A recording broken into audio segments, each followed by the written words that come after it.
Today, I am going to be looking at 2020's hottest female-led sci-fi novel, A Question of Space.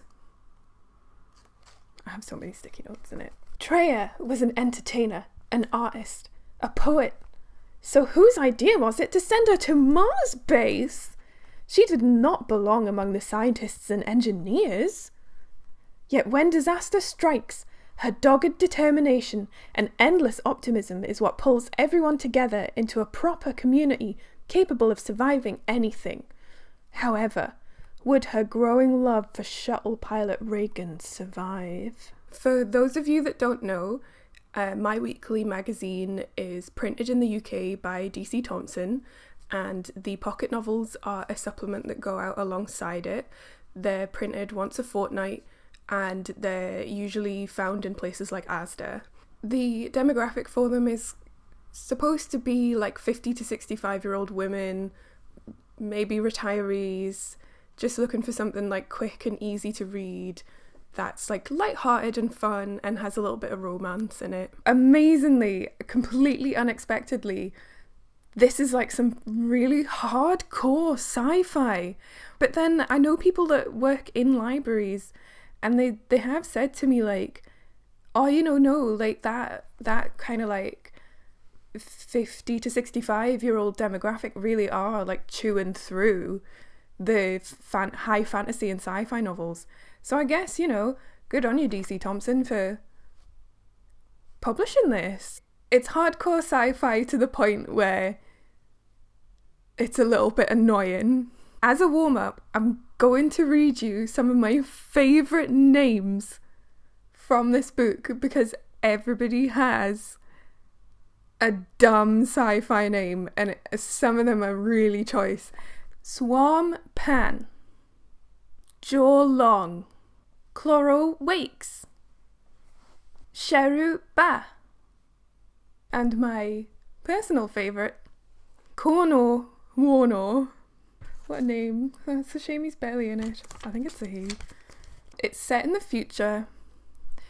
Humanity are still kind of in their infancy of spacefaring. It's not spoken about that much, but I get the impression that they have like a well-established moon base that families in that already live on. It's a community. And they do have a Mars base. The Mars base has only been about for about 15 years. It's predominantly inhabited by scientists and like mining operations, but there's been a political move towards like we need families on Mars base. Basically, to get the ball rolling, Treya is selected as a poet in residence. She's like the first normal person to live on Mars base that isn't a scientist or an engineer or works in a mine. She's supposed to be like writing about her experiences while she lives there and showing that it's like safe for like normal families to live on it. So the book opens a little bit confusingly with narration from somebody who is not our main character, and we will never receive narration from her ever again. I'm tempted to say that you don't even really need this chapter. All you really need to say is just like, we've decided we're going to have a poet in residence on the Mars base and we've selected you. But it's this whole preamble with a character called Ewan, and she is obviously like a career politician, and she has been pushing really hard for families to live on this Mars base. The book opens with her and her assistant travelling to the vote. All of the politicians, all the bigwigs, they're going to vote on whether or not they're going to send a family to live on this Mars base. Right from the off, though, we're getting some little sprinklings of that sci-fi kind of language. So they're travelling to this vote, and Ewan glanced out the window of the trans pod. Her assistant, he is called Tulip, which I like equal parts love and hate. She's an older woman, she's a career woman, she's a dominating force. You know she's an older woman because she only took a sip of the water. She was of a certain age. Too much liquid inside her was the last thing she needed when she was about to make a vital speech. Things look good. Things look like they're going to go in her favour. She knows she's going to win this. And her and her main opposition give little speeches. And her opposition, he seems a little bit too confident. And she's like, oh God, what is this? Why is he so confident? I'm winning. And just before they go to vote, they get an emergency transmission from Mars saying that there's been a problem and that they're going to need to shut off communications. Oh no, her campaign, she's worked for years on this. So she loses. She straight up loses. And, coincidentally, after the vote is done, everything was fine. It was a false alarm. This is good. This will set up some of the politics that do come into the story later on. It would be more good if they actually had an impact on the story. Because she loses that vote to have families start moving to Mars, there is a kind of compromise. So they say that they'll send one person, like an artist in residence or something, that ends up being Treya. But before that, I just want to tell you about Ewan a little bit more, because I think she might be my favourite character in the whole thing. We then cut to later in the evening, and Ewan has had a little bit to drink, and she decides in her drunkenness that she's going to proposition Tulip. I don't suppose you'd like to enjoy a night of passion with an exhausted old failure, would you, Tulip? And he's just like, oh no. Just so you know as well, I am going to put a link to a glossary of some of the sci-fi terms that are used in this novel, but I will point out some as we go. Nobody drinks like whiskey or wine or anything like that in this book. Everybody drinks alcohol, which I think is meant to be pronounced alcohol. But because I'm a Geordie, when I see those two O's next to each other, I want to say alcohol. Ewan apologises. She's like, look, I'm sorry, I'm really drunk. You're a great assistant. I'm not going to jeopardise that. She sees Treya on telly and she's like, oh, she might be quite good. So we're now into chapter 2 and we are finally with Treya, our main character, who will narrate the rest of the novel. There are no more point of view changes. We get another kind of indicator that this has gotten a little bit too excited with its sci-fi terms, because Treya she's basically doing a live stream where she's painting. She's doing a painting of somebody who's tuned into the live stream. There's millions of viewers. She's using quick dry paint. Just say paint. Just say paint. In my research of these novels, I have found some submission guidelines. And one of the things that came up was that they usually wanted traditional values.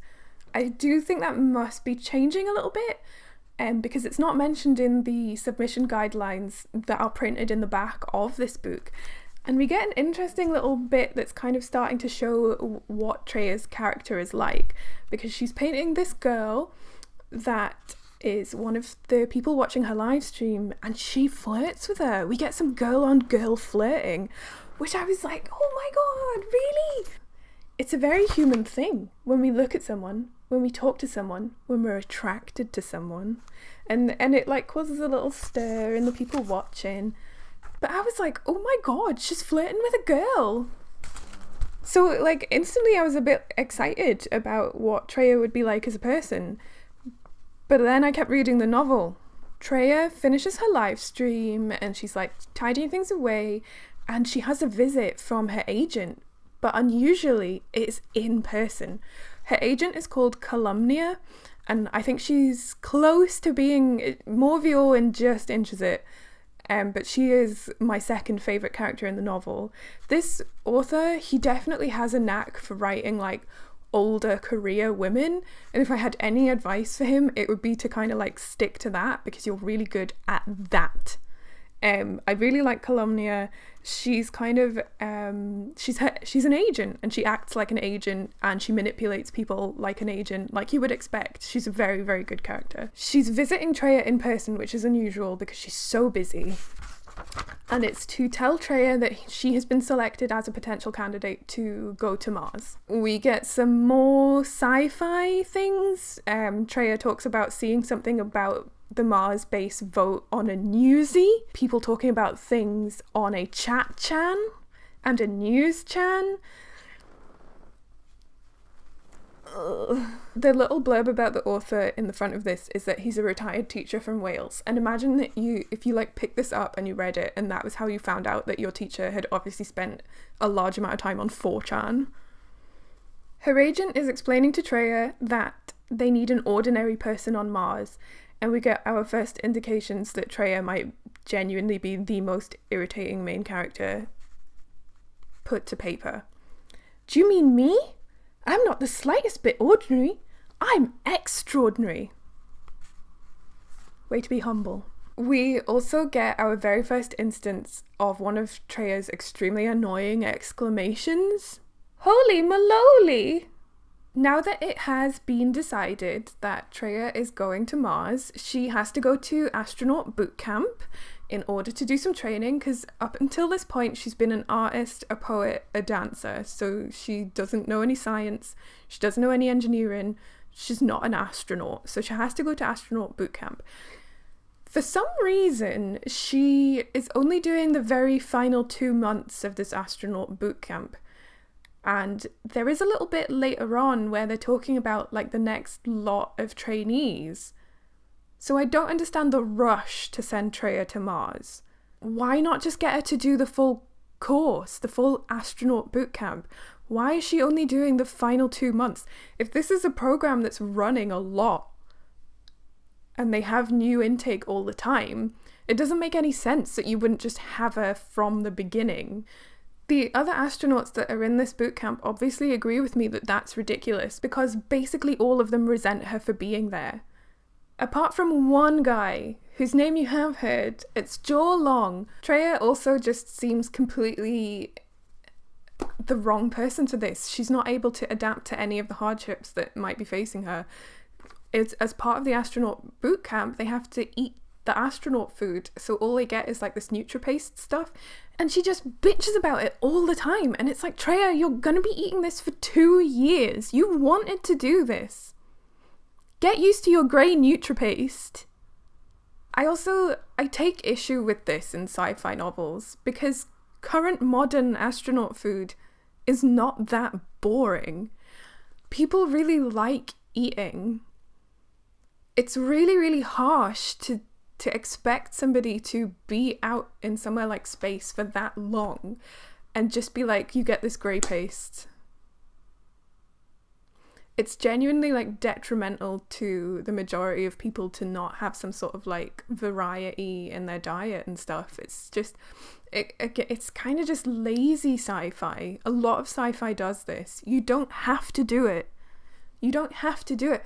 Do something different. Why don't you have a section that's like, oh wow, they've really managed to make this like nice, even though it has to last for ages and it's a little bit weird and it takes some getting used to.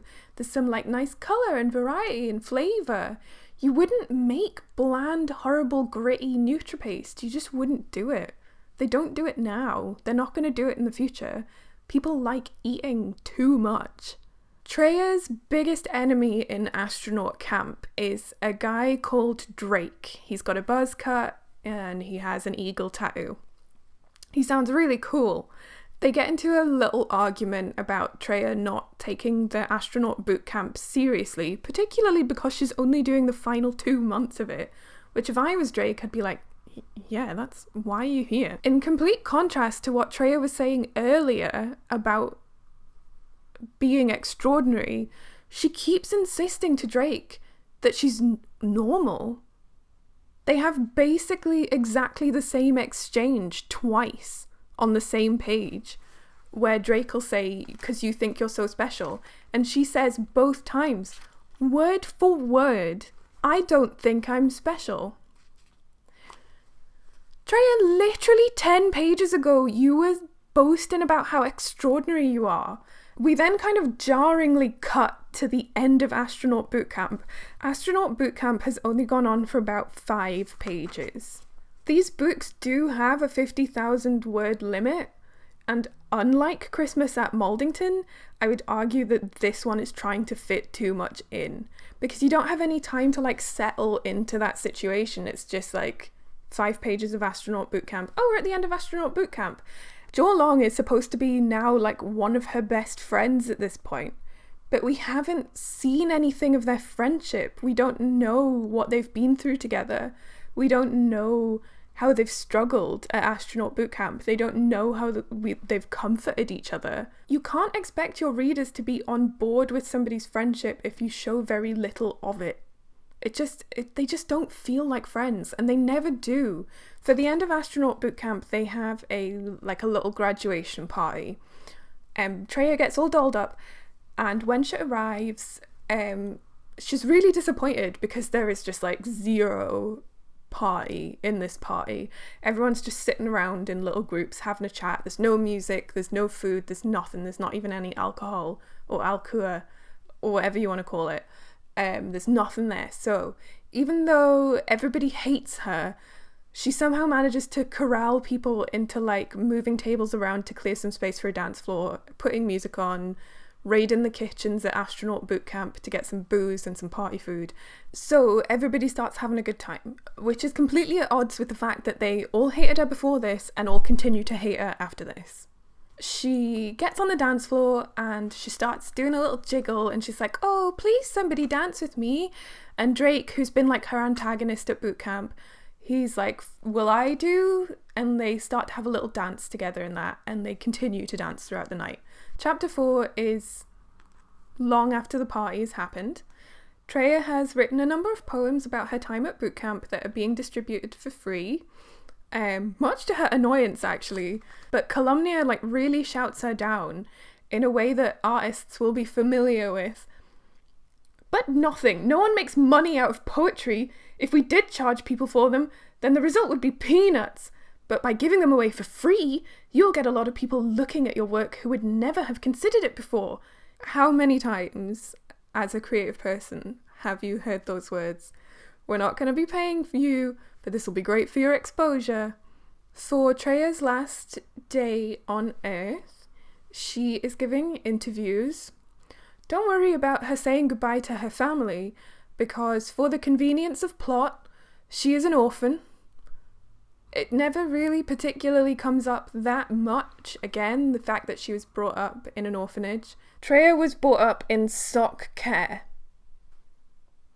I'm sorry, but having stupid sci-fi names for things is fine, but it just feels a little bit in poor taste to have a stupid sci-fi name for like social care, foster care. Treya has a lot of press interviews to do as it's her last day on Earth before departing for Mars. Calumnia warns her that they're only going to want to talk about one poem called Last Kiss on Earth. Calumnia is right. "I clung like a limpet against this rock of a body and gave in to the wildness of my longing. There was a glory to the touch of these lips, a taste that drove me mad. I had been hungry for too long. I gazed at the tattoo, a hawk in flight, and touched it with the very tips of my fingers. This was a man, and he was beautiful." If you like writing poetry, please never say "clung like a limpet." I actually almost laughed when I read this, because obviously up until this point we've had all of this like bigging up of Treya and her talent and her skill, and she's so good at singing, and she's so good at poetry, and she's so good at dancing and painting, and then the first line of poetry you get from her is "I clung like a limpet against this rock of a body," and it's just like, no, that's terrible. That's not a good poem. Why are they sending her to Mars to write poems about Mars? Because Treya and Drake kissed at the graduation party, Treya is now hopeful that in the minds of her fellow astronauts, she's like one of the group, she's like one of the team now. She couldn't be more wrong. She arrives the next day to meet up with all of the other astronauts and crew that are being taken to Mars, and immediately knows something is wrong. It turns out that it was a really, really bad thing that she put like identifying features of Drake's in her poem about Last Kiss on Earth, because it's only Drake on the boot camp that has an eagle tattoo.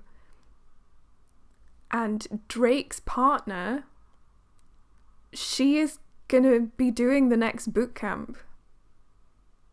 So Drake's partner obviously hears this well-publicized poem, Last Kiss on Earth, from a girl that like is doing the boot camp with Drake, and she dumps him. So Drake is raging. Drake is so angry at Treya. He's like, how could you? How dare you? My girlfriend has dumped me. And all the other astronauts are like siding with him. They all think that she's a bitch and that he's great. But personally, if it was me, I would be like, serves you right. Serves you right. You've got a girlfriend and you're getting drunk and you're kissing other women. Serves you fucking right. So for some reason, everybody on this course, apart from Joel Long, acts nothing like a human being would. And they all just continue to like big Drake up and like take the piss out of Treya. Even though it's like, he's the one that's cheated on his girlfriend. She didn't know he had a girlfriend. She's just written a poem about it. Treya then goes to bed because they're blasting off in the shuttle the next morning. The trip is a shuttle from Earth to the International Space Station, and then at the International Space Station they'll then get into the Mars shuttle for the long haul, like 9-month flight to Mars. Treya is feeling apprehensive about blasting off in the morning. Obviously, everybody would. It's a terrifying prospect. She has a bad dream. She wakes up in a cold sweat because it's a horrible nightmare. But for some reason, she's pissed the bed. You shouldn't be pissing the bed at 21.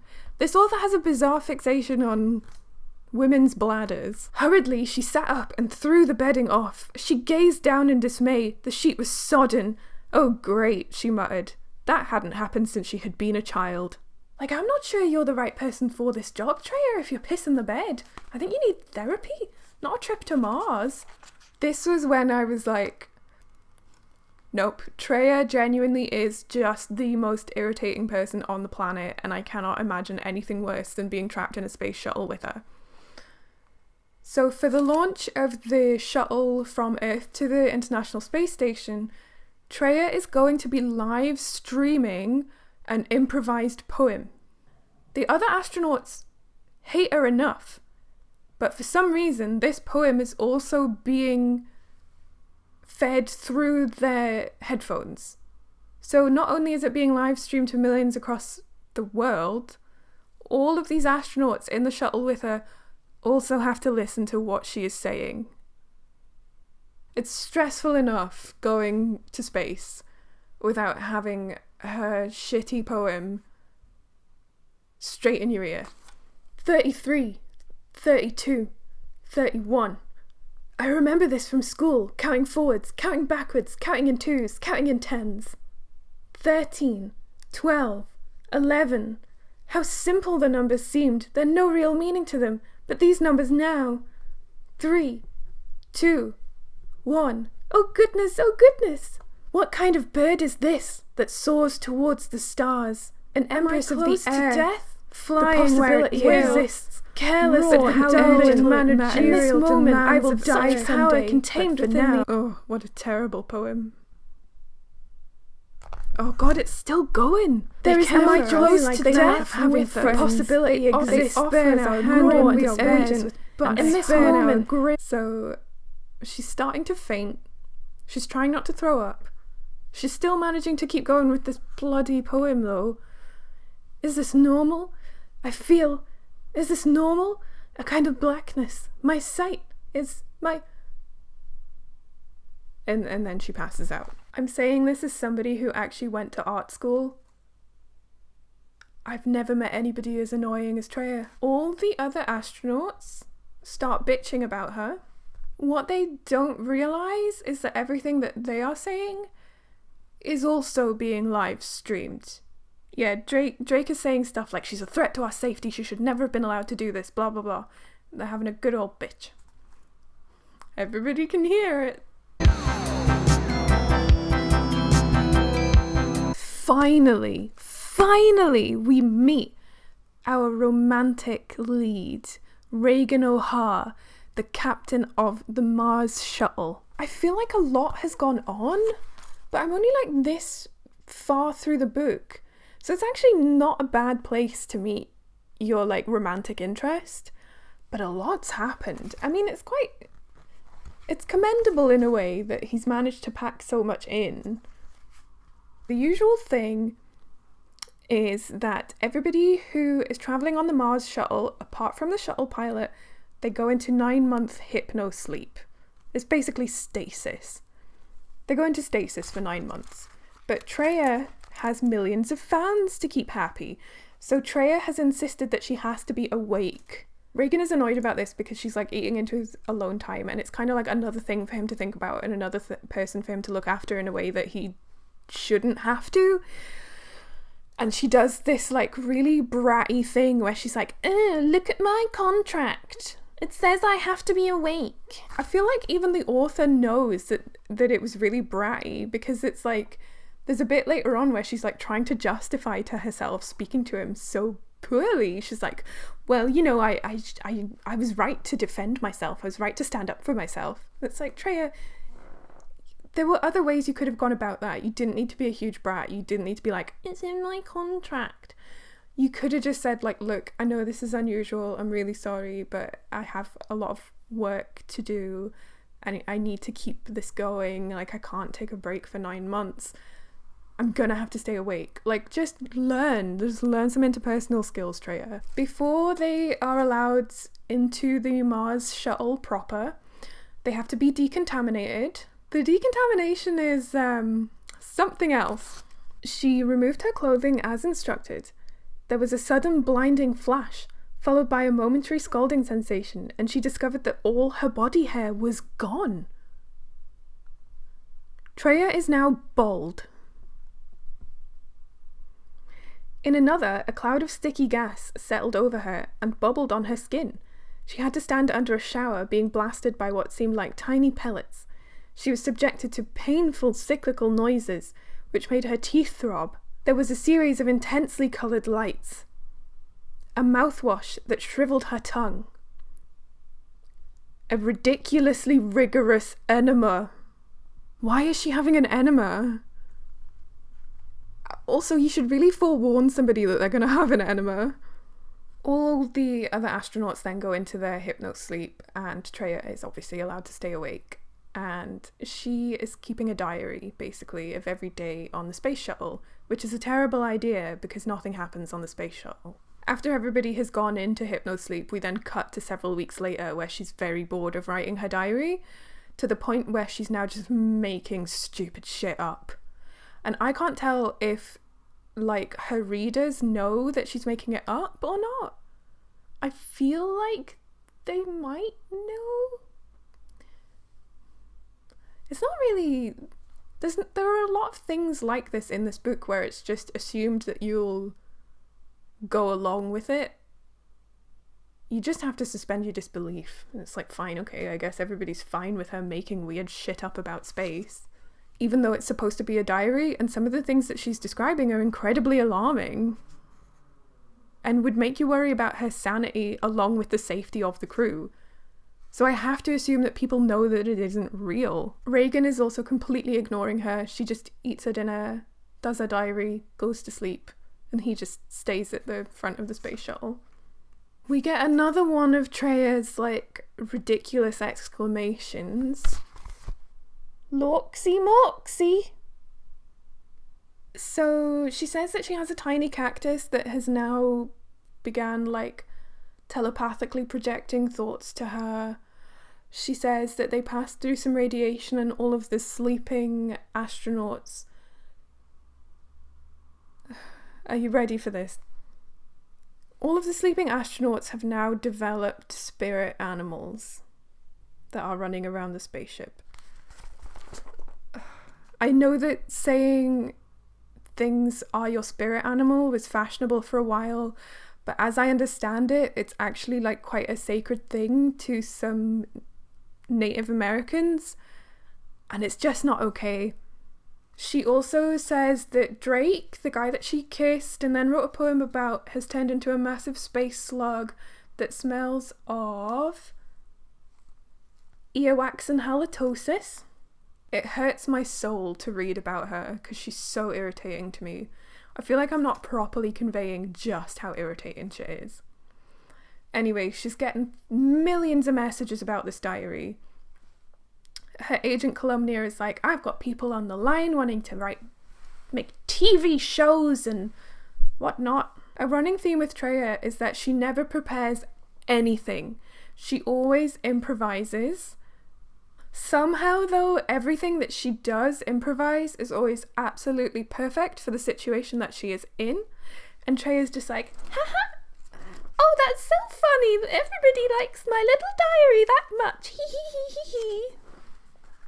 Anyway, we get our first piece of real actual drama now. Because she's been getting so many messages about this diary, it's overloaded the Mars shuttle communications. So Regan is going to have to go out and do a spacewalk in order to change some parts around so that they're able to receive more messages, basically.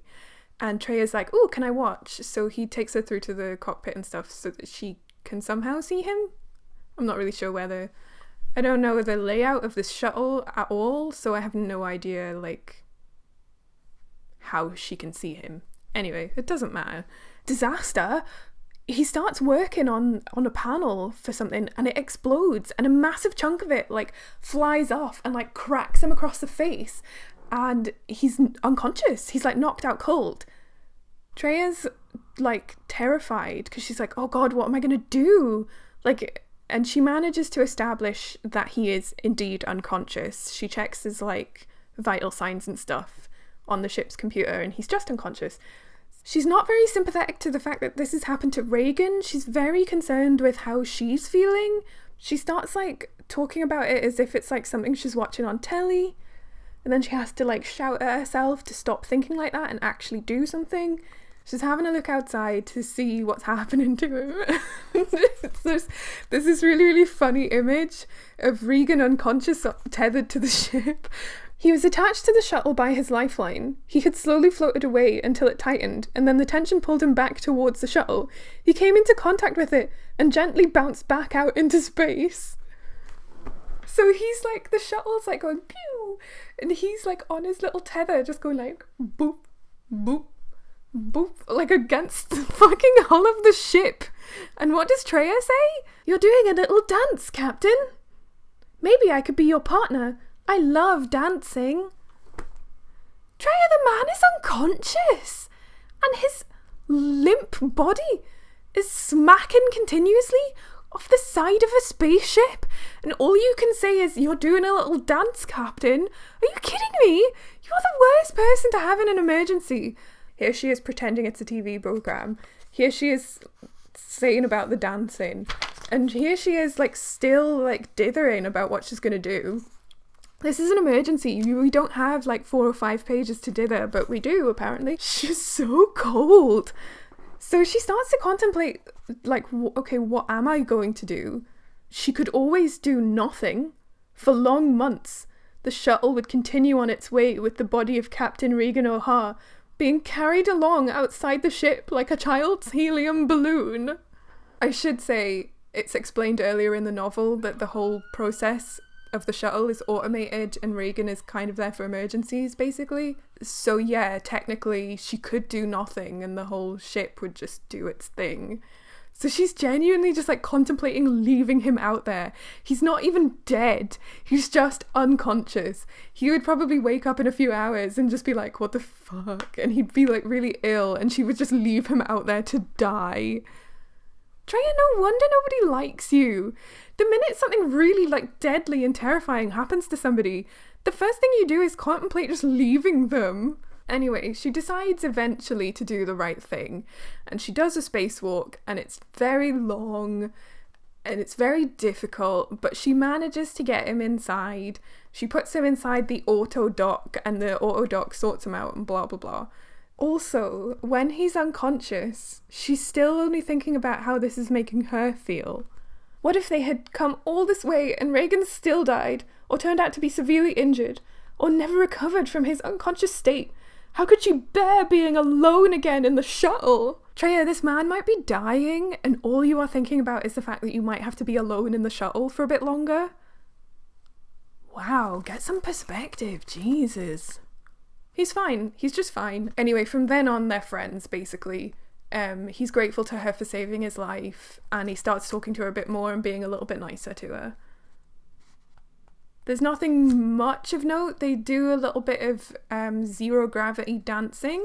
Although the book doesn't really explain this that well, there are several weeks passing. We get a few moments where they're like about to kiss and then don't for whatever reason. They're only 3 days away from the Mars base, so it's now time for him to start waking up all of the astronauts that are in stasis and start getting them ready to land on Mars. So, like before, basically we get another really big time jump. Because actually, when they first set off on this Mars shuttle, I was like, is the majority of this book going to be on this Mars shuttle? Because that's 9 months.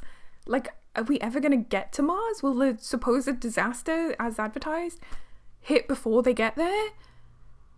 But no, there's just a really big time jump. And again, apparently in this time, that is when, like, Treya and Reagan, like, become really close friends. But you don't get to see it. You don't get to see any of their friendship building because it's in a massive time jump. How am I supposed to feel connected to this romance if I don't get to see any of it? I have a theory that this book was written without a romance element to it, and it was crowbarred in at the last minute to make it fit the submission guidelines for the My Weekly Pocket Novels, because they want romance. Because it's just such an afterthought. There's barely any of the book dedicated to them having a romance. She annoys him, he doesn't speak to her for months, she saves his life, now they're best friends, but we don't get to see that. When Treya arrives on Mars base, immediately everybody there hates her as well. So immediately Ewan Arneson says to Treya, like, look, I don't agree with you being here. I don't think you should be here. We are not ready to have things like poets in residence. You shouldn't be here. So obviously, like I said earlier in the book, there was that little bit of groundwork with Ewan Arneson. He was the person who helped to throw the vote against families moving to Mars with the false alarm.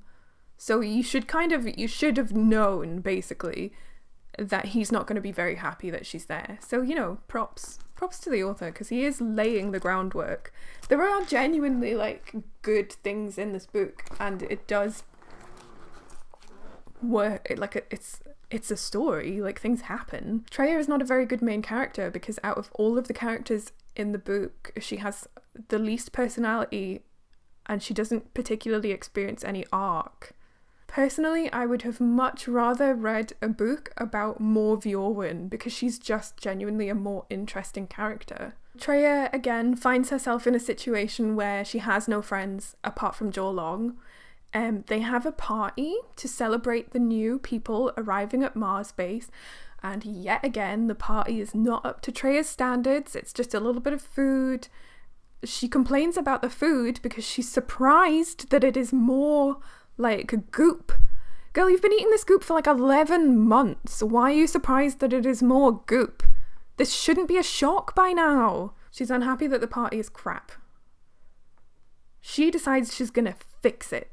But man, she really does make a tit of herself. She does manage to coax people into moving some tables and stuff. Not quite as successfully as she did at the end of Astronaut Boot Camp. And there's one guy who just isn't moving. In order to compel him to move for her so she can have her party, she literally gets on her knees in front of him and starts to sing to him. She got down on her knees in front of him and, holding out her hands, she began to sing to him. Do it. Please do it. Do it for me.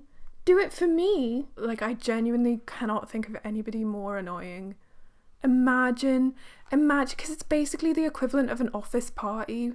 Imagine if somebody at your office party, and they're not even drunk yet, they get on their knees and start singing to another member of staff. He doesn't immediately move, so she continues. She starts singing, I beseech you, I beg you, this one little thing, please. The party turns out to be a bad idea again, because Drake makes a tit of himself again. He gets really drunk and he like grabs her by the arm and he's like, so what?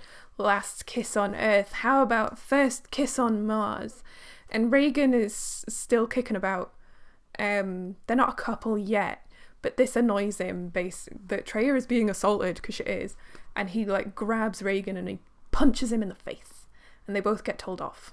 Chapter 12 opens with Treya feeling really out of place. She's only been allowed to have a look around like the habitat areas. She's not been allowed to see any of the kind of engineering and the mining and the power plant. She really like doubles down on this very high opinion of herself, and she says that she stood out on Mars base like a butterfly in a wormery. Joe Long tries to get her into his engineering section, but his boss says no, basically. So she's feeling kind of down on her luck. She tries to speak to Ewan Arneson about it, but he's just not having it. This is where she mentions socklets for the first time, and I think they're just socks. I'm pretty sure they're just socks. You don't need a sci-fi name for socks. I think people are just going to continue to call them socks. So after having this kind of argument with Ewan Arneson, she is sitting in the dine hall, and somebody comes over to her, and oh my god, a new friend! She is called Naila Amari. She's barely in the book. She comes up to Treya and she's like, I haven't had a dance in ages, that was great, thank you. And then you kind of only see her like once again. Basically, she's like, don't worry, you don't have one friend on Mars base, you have two friends. Naila Amari just has like no characterization. You don't find out anything about her. So because Treya has now made a friend that we don't need to know anything about again, she's feeling a little bit better. She starts trying to write some poetry. She's sitting in the dine hall and she's writing some poetry, and Drake makes an appearance. He says, I want to apologize for my behavior towards you, not just here on Mars base, but on Earth during our training. I've been crass and unkind in ways you didn't deserve. I'm sorry, I really am. Treya is shocked by this, understandably. It's so bad. Treya really is the epitome of that like manic pixie dream girl trope, where like some people love her and a lot of people hate her because she's just so pretty and so talented. It's like something that you would write when you were like 15. And this was the point at which I stopped reading the novel and I looked up the author to check that he really was a retired teacher from Wales, because I could not believe what I was reading. Drake then says to her, I think I resented the fact that you were so beautiful and talented. I'm sorry, this is difficult for me and I need to say it. I'd never met anyone like you before.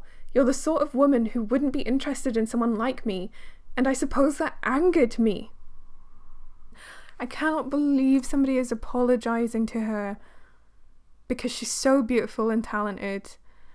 I was just so weary. It makes me so weary in my soul. The other thing in the back of my mind as I was reading this was like, this has got to be a trap. This has got to be a trap. As part of his apology, Drake is like, do you want to come and look around with me and I'll show you my job and stuff? I know you've been having trouble getting into the different areas of Mars base. I'll just sneak you in, it's fine. So she spends the day with Drake and he shows her about, he lets her join in on some of his work and stuff, just little bits that she can do that don't require any particular expertise. At the end of the day, he's like, oh, I only have one thing left to do. Have you got time? She's not sure because she's supposed to be meeting Naila at the observatory later in the evening, but Drake's like, oh no, come on, it'll only take us like a couple of hours. And she's like, all right, okay, I'll go along with you. So it's a little off-site job. They have to get into like a little vehicle and put on spacesuits, and they're going to Power Base C5/E. I want you to remember the fact that they're going to Power Base C5/E, which is a remote power station that is presumably powering Mars base. Remember that. Treya has been feeling fine about spending the day with Drake up until this point. She felt fine in the little buggy, but as soon as they get into this off-site building, she starts to feel apprehensive. And I can see why. It's really far away from the main base. It's taken them about half an hour in the buggy to get there, and it's completely unmanned, so it's just those two. I was assuming that he had some sort of trap set up for her and he was going to humiliate her or something, and kind of, it's not as clever as that. The little bit of work that he needs to do, he gets done a lot quicker than he thinks. So he kind of like looks at Treya and he like propositions her. He's like, let's have sex. And she's like, no. He licked his lips. We don't need to get back just yet. We have a bit of spare time. A sense of weariness fell over Treya. Somehow she knew what was coming even before he said the words. We could have a bit of fun. He grabbed at her again, but she lunged out, and as much by chance as anything, the heel of her hand caught him at the top of his nose. She felt something give. He gave a cry and twisted away, blood already showing on his lips and mouth. Drake straight up tries to rape her. And she manages to punch him in the nose and break his nose. I was not expecting an attempted rape. He's so angry at her for breaking his nose that he abandons her in the power base. He's just like, fine, bitch, and drives off. But not before taking her helmet. So she can't leave, basically. She's stuck in there because she's got no helmet. Don't worry about that, though. She does find one again really quickly. It's only a problem for about 5 pages. This is where we finally get another reference to the fact that she is an orphan. The book has just totally ignored it up until this point, and we get like a really lengthy flashback about how she always wanted to climb this tree outside the orphanage, and one day a builder left a ladder, so she took the ladder and climbed up the tree, and then she fell out of it again. And apparently being left on this power station on Mars feels like falling out of a tree. Even though she finds a spare helmet which fits on her suit, and she finds 2 oxygen tanks, she decides that she's just going to stay there and wait. I guess initially that is the more sensible idea. So she has a bit of a rummage further and she finds a load of food and she sits and has dinner, and then to stop herself from feeling anxious she sings to herself for the evening and then has a bit of a sleep. But she's woken in the night by a loud noise, and she runs to the window and she sees a meteor in the sky flying towards Mars base and seemingly hitting it. Oh my god, what is she gonna do? Mars base has been hit by a meteor. Diamond coloured, she thought, though the idea confused her. Did diamonds have a colour? So even in the height of this terrible catastrophe, she's still managing to knock out some manic pixie dream girl thoughts. She decides anyway that help is not going to come because it looks like Mars base has been hit by a meteor. So she puts on the helmet of her space suit and sets off. She starts off by saying that she can see where Mars base is, and it was a half-hour drive in a crawler that it's then sort of implied that they can only maybe go 15 to 20 miles an hour. So at most it's like a 7 to 10 mile walk, which is a long walk but not an impossible one. So she sets off, and even though she can see the Mars base, she soon loses sight of it, and it turns out later on that she's been walking completely the wrong way. She's terrified for her life, and she starts thinking about Reagan and the fact that they never got to kiss and she never got to tell him how she felt. So yeah, remember Reagan? Remember the romantic interest in this book? She then starts to say to herself, like, I love you, Reagan. I never told you that, but I should have done. I should have found the opportunity to say it to you before you left. Because Reagan is no longer on Mars base. He's gone back in the Mars shuttle to the ISS to pick up the next lot of astronauts. There's a bit of a faff about with her oxygen tanks. One of them runs out and she falls over and drops the other one, knocking the kind of outside of it, so it means that it won't connect to her suit properly. She passes out, but don't worry, Naylor is in a little rover and she finds her. Mars base hasn't been hit directly, but the meteor landed very close by to it, so it's severely damaged. Naylor is honestly only in the book to save Treya. Like, that's literally it. I honestly think the author got up to this point where Treya was passing out, and then they were like, oh god, who's gonna save her? I haven't written anybody to save her. So they like went back earlier and just put in that scene of Naylor going up to her to be like, hi, I'm your friend now. Because it's convenient for the plot, because I need to save you later. You know, if you're gonna do that, at least have her make some friends. It's so boring to read about a character who goes everywhere and literally nobody likes her. Like, it's just not realistic. And I know that, like, you don't necessarily need to be aiming for realism, but you do at least need believability. And, like, literally everybody ignores Treya until one person's just like, I'm your friend now. They arrive back at Mars base and it's a complete disaster zone. Ejel Arneson isn't bothered where they've been and blah blah blah, though. He's just glad to have more bodies on the ground, and they get split into teams to do different things. Naylor is a botanist, so she's gone off to try and salvage as much of the like plants and that equipment as she can. Treya is just put into kind of like a generic like low danger salvaging, so they're just like picking through the rubble and seeing if they can find anything of use. The only bit of Mars base that has survived is kind of like the main habitat thing with the dine hall and stuff. Like all of the engineering sections and stuff have just been totally decimated. They're picking through rubble and things. They initially score quite a good find. They find like loads of packs of like the Nutri food and stuff like that. But then later on, one of Treya's teammates finds a body. It's fucking Drake's. She didn't feel anything. She had known this man. He had tried to do a terrible thing to her, and now he was dead. On the cover it says, great quick read, fantasy romance. And it's just like, the guy who tried to rape our main character is now dead.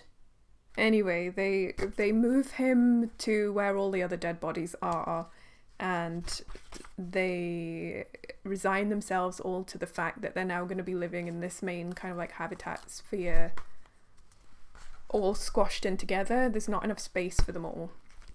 Ejel Arneson is now suddenly really glad that Treya is there.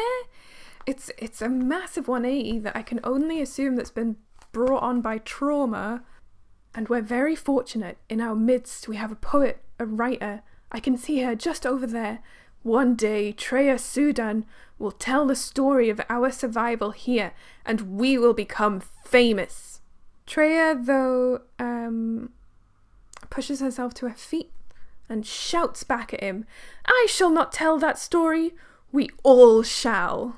So, you may be wondering where our very best friend in the whole world, Jaw Long, has been while this has been happening. Thankfully, he is still alive. He has been sent with a team to the power plant to repair it, and they return just completely dismayed. They cannot repair the power plant because the transformer has imploded. I know it's sci-fi, and I know you're supposed to suspend your disbelief, but I think a transformer is usually just like a fairly cheap part that you would have a lot of spares of. And I also don't think it would implode.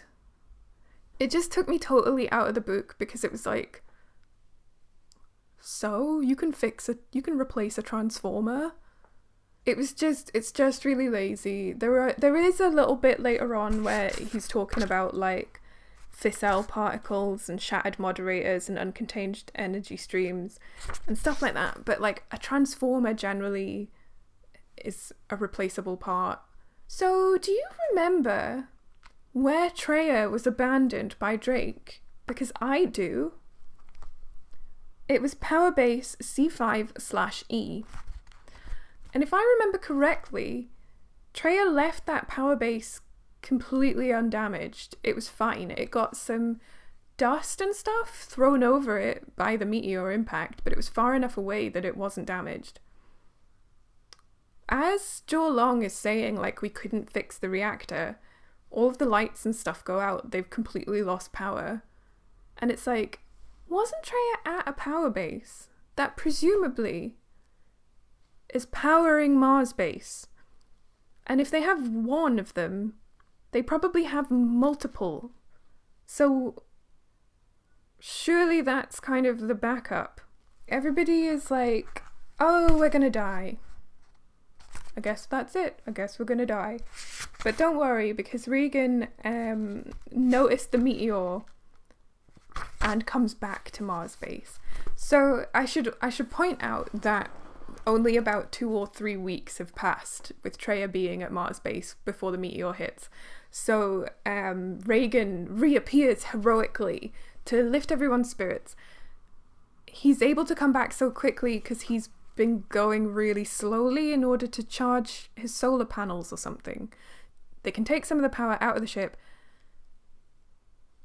Its communication systems are still up, so they can still speak to Earth. So they managed to send out a distress signal saying, like, we've been hit by a meteor, you need to send help. But obviously they get the confirmation that it's going to take several months.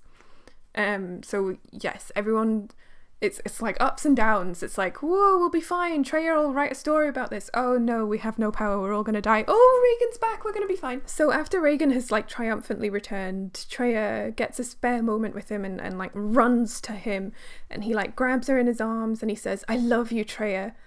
I think about you all the time. And she says, I thought I would never see you again. I couldn't have borne that. So there you go. Like, they have a friendship that we don't get to see, and now they've told each other that they love each other. So there you go, they're in love. That's nice. They don't manage to kiss though, because there's too many people around.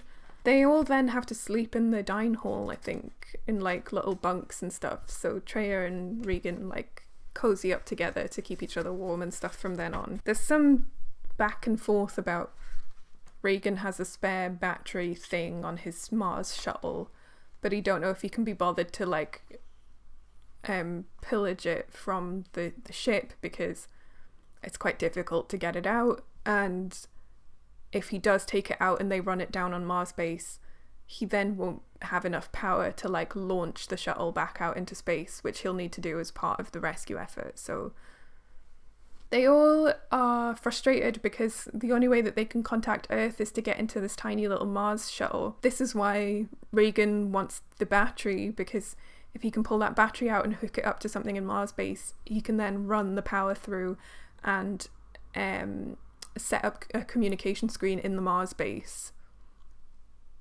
I don't know how they fix it, but they do. It just says later on, Regan must have fixed it. If you're not going to have any conflict around it, don't put it in. You don't have to put things like that in your sci-fi novel. It doesn't need to be there if it's not adding to it. It's literally just like, I don't know if I should take this battery out or not. And then a few pages later, Treya's just like, I don't know what he did, but he's done it. They've rationed out the food and the water. They're just waiting. But a lot of people are finding the waiting just interminable. They can't stand it. And a lot of people are going crazy.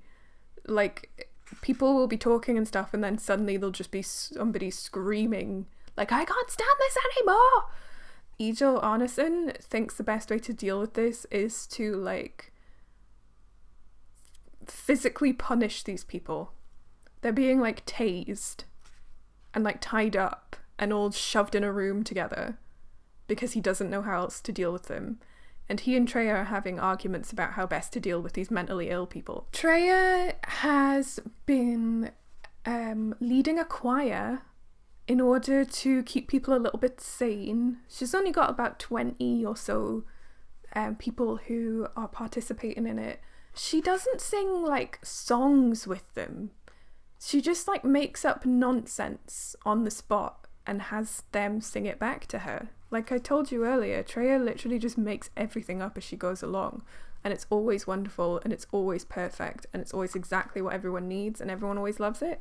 So instead of singing a song, she just sings Alu Eya, Riki Tiki Tumba, Maza Maza Maza. You've been through this like horrific disaster. You've been living on Mars base, and a meteor hits, and you're all crammed into this one living space, and you're trying to stay sane, and you're just trying to get through it. You know that help is coming, but it's going to take a few months. And you have this one fucking girl standing on a table in the corner going, Riki Tiki Tum Ta. I would kill her. And that would be the best thing for everybody's morale. She has yet another argument with Ejor Arneson about how best to deal with the crazy people. He, again, is just not a fan of her, even though he was for a bit. And he has been doing these, like, daily briefings to just let people know, like, who's died and, like, how things are going. And he's like, fine, you do the daily briefing. You do it. So she's like, I will. Treya had nothing planned. As she climbed onto the table that evening, I have only one message for you all today. Life is good. And then they kind of like go around the circle of hundreds of people and they all start saying a nice thing that happened to them that day. And they all think this is wonderful. Treya lifts everybody's moods so much that they now all establish their own little community groups. There's like choirs and there's like Amdram and there's painting and there's like writing groups, exercise groups. Correct me if I'm wrong, but I thought the whole place was decimated. How have they got like enough stuff to have a painting group? Unless they're all just like painting with the NutriPaste, but then they'd all just be doing grey paintings. And everybody is so recovered that Treya doesn't really need to do any work with the general populace anymore. And to like further cement the fact that she's just this caring angel, she's turned her attention to the people who have been really unwell, that had got to their breaking point and then were tased and put in a room. But there's like no, you don't get to find out about it. It's just kind of an offhand comment where she says, the only work I do these days is with the troubled ones, and they've almost all recovered. I'm willing to bet that if we got to know what she did to help those people recover, she would just been like, I don't know, I just made it up and then I said something fun and then everyone was happy again. Nobody was mentally ill at all. Because they've now got communication up and running in their kind of like main habitat area, they've been having like regular like meetings and stuff with Ewan, but they've also been doing like little streams and talking to their families, and they decide that they're going to put on a play. I don't know why these books are obsessed with pantomimes and plays and things. I know I've only read 2, but like that's a lot. That's a lot of plays. It's 100% plays in all of my experience of these. They decide to tell the story of like Mars base and the disaster, but they don't plan it beforehand. It's entirely improvised, but everybody loves it. There's millions of people on Earth watching the live stream of this completely improvised play, and they all love it, and it's brilliant and it's perfect and it's great. The play is also like right towards the end of their time like waiting for rescue on Mars base. It was strange. When the rescue craft arrived less than a week later, it almost felt like a disappointment. Really? You've been stranded for months eating shitty NutriPaste, and potentially the whole place has been gonna nearly run out of power and stuff, and you're like, ah, they're taking us back home now. And it's like, aren't you traumatized? We don't get to know any details of the rescue. Again, there's just a really big time jump and they're back on Earth. And they're fine. Everybody's fine. I mean, obviously some people died, but everybody who didn't die is just fine. Even the troubled ones. They have to do lots of TV interviews, which Treya is obviously used to. But this is where I really begin to question the strength of their love. Her love with Regan and Treya. Because he literally is just like, I can't stand this. I cannot stand being a celebrity. I'm back on the next Mars shuttle. I don't care if that upsets you. I'm going. Regan had managed just one day of being a celebrity before he had turned away from it all in disgust. Regan, who did you think you were going out with? You told this woman you loved her. And it didn't cross your mind that if you both got out of this, you might get some attention? There's no point in the book where Regan is ignorant of the fact that Treya is one of the most famous people on the planet. If you love her, that's something that you will have thought about. Surely you can't think that you could be an item with this woman and it not mean anything to like millions of people and people not be interested in it. He just instantly nopes out and he's like, I don't care. I'm going. And it's like, dude, I thought you loved her. He just leaves. And she's like, oh, okay. This is what I mean by I feel like it was really crowbarred in, because he's like apparently in love with her, but he just is like, no, bye. Even though there was a horrible disaster where a meteor hit the Mars base, Treya did such a good job. Thousands of families are now desperate to live on Mars base. So Morv has got her way. Loads of people are now going to go live on Mars base. If this was real and a huge disaster had befallen Mars base, the last thing that people are going to do is like rush to live there.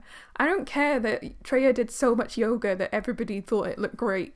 So Morv phones Treya and she's like, we're setting up a committee to sort of like help settle families on Mars. Will you join it? And she says no. For no reason. Morv though is a little bit conniving, and she sends Treya all of the minutes from all of the meetings that they've been having, and Treya can't help but look at them. And she gets like really irritated because they're going about this thing completely wrong.